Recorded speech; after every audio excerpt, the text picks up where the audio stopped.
तो स्वागत है आपका एग्ज़ाम लैंसर में। आज हम कट ऑफ एनालिसिस वीडियो में लेके आए हैं बीएससी नर्सिंग एंट्रेंस एग्ज़ाम 2025 की। तो बीएससी नर्सिंग का जो सीट कट ऑफ है वो काफ़ी कम है बाकी बीएससी की सीट से, तो इसमें कंपटीशन काफ़ी हाई रहता है। तो ये जो पेपर हुआ था ये काफ़ी मॉडरेट और हार्ड के बीच ही था, ये भी ईज़ी नहीं था। तो खैर ईज़ी होता भी नहीं कभी बीएससी नर्सिंग एंट्रेंस एग्ज़ाम की।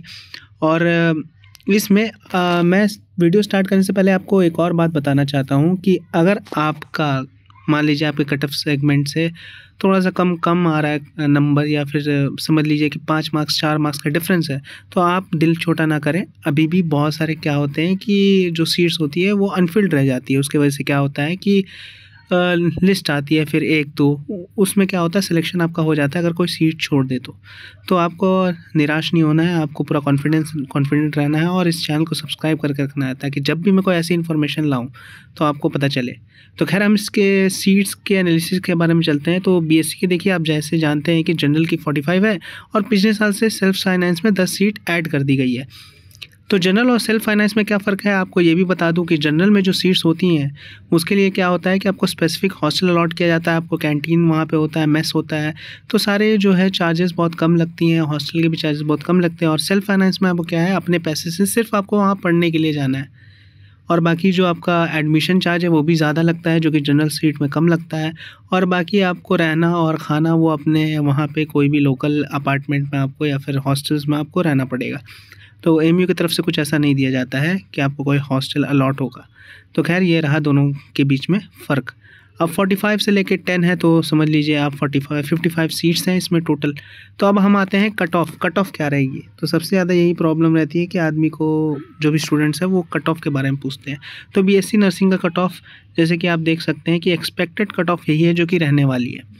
आप जानते हैं कि ये सीट बहुत कम है और ज़्यादा लोग अगर बैठते हैं तो चांसेस होते हैं कि कट ऑफ हाई जाए, और कट ऑफ हाई जाता है। लेकिन जब इसके काउंसलिंग होती है उसके बाद वेटिंग लिस्ट निकलती है, उसके बाद फिर जब आगे लिस्ट निकलती है तो ये कट ऑफ काफ़ी कम हो जाता है। कई सारे फैक्टर्स डिटरमाइन करते हैं। अब इसमें भी कई सारे कोटे हैं जैसे कि डिस्टेंस स्टेट है, उसके बाद से आपका चाइल्ड ऑफ एलिमनी कोटा है, तो वो सब भी थोड़ा सा यहाँ पे डिफरेंस पैदा करते हैं, पर उतना खास का डिफरेंस नहीं करते हैं।